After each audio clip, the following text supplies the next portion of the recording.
Okay, let's continue. The next topic is, is the identified data safe?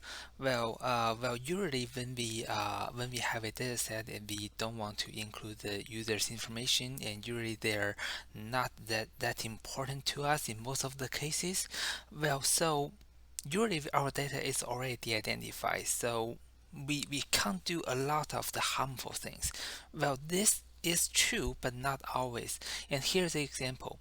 In 2005, and Netflix released a 10 million movie ranking by 500,000 customers. So that is a big data set. And though all the personal information data has already been removed, so they are just the people's ranking about the movies they have already seen on Netflix. Okay, so it seems that this is should be easy enough. And again, the problem is not the data itself; it is the auxiliary datasets. Okay, so one of the group of the researcher, what they did was they just take the Netflix dataset, and then they also bring in another auxiliary dataset, which is the IMDb dataset.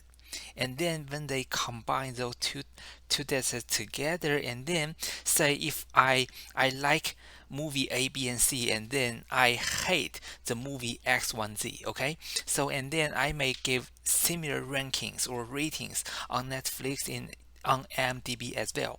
And if I happen to be a user on both IMDb and Netflix, and guess what?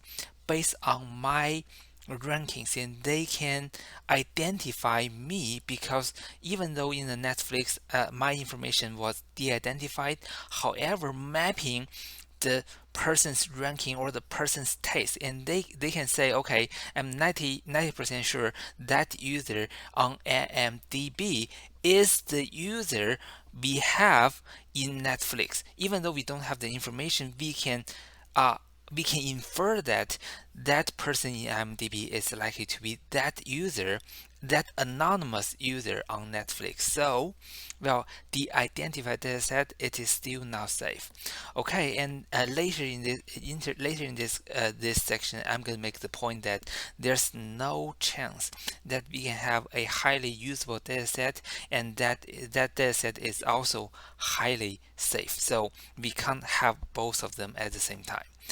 Okay, and another example in the world of the educational data mining is, there is a dataset posted on Facebook, and it has already been de-identified. And instead of say, this dataset has removed all the personal information as well. It has the list of the students' major, the state or the country of the origin. So that is a safe data, I would say, right? And unfortunately, taking this data, and then the researchers were able to infer that the anonymous Northern East University in this data set is actually Harvard University, and then they can further narrow it down to the specific group of people, and then they can identify who's the TA, or who run this research.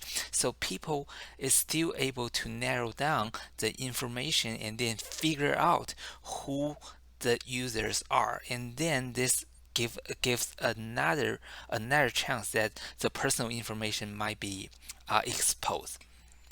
And then we want to move on and talk about a Menlo report. Menlo report is one of the important report giving us the guidelines on the things we should be careful in the world of educational data mining. So again, this is more related to the educational setting. However, those rules are also very important in other fields as well. And for the Menlo report, it is based on another even more well-known report called Belmont report. But for the it extended the Belmont report, and it is more focused in computational centric research. Okay, so the first thing, probably this is the most obvious part, is that rule number one is we are gonna we are gonna show the respect for person. Okay, and this is more related to when we start to do a research or when we start to gather the data, and there are the rules that we definitely want to follow. We can't just take other people's data set and people take other people's data, for example the user's data, and then we just do whatever data mining we want to do. We have the tools, but we have to tell the generators of the data to be used that you are going to use the data generated by those people. Oh, that's my wife. Okay. We are going to tell the user that we are going to use their data, and that is called a informed consent. Okay, so we can't just say, okay, we use your data, and then we don't want to tell you, but anyhow we want to use your data, and then that is not ethical. And another thing is, this sentence is very important. So when we are trying to obtain the user's consent, we can't say, if you consent us and allow us to use the data generated by you, and then you are gonna receive a improved service. And in this case, of course, more people will be tempted to use your service or contribute your data. But in this way, we are getting the bias set, and then we are also baiting the users to contribute the data, and this is not ethical. So when you are offering the information and to obtain the informed consent, you need to guarantee that it doesn't matter user agree or disagree of offering the data for you to use, and they should receive the same set of the service. Okay, and you can't be it can't be like this. So you are offering something as a bait so that the user will sign the consent form or check that box so that you can use the data. So that is not a ethical way to collect the data. Okay, so let me pause here and then make a phone call to my wife, and then I'm going to continue later.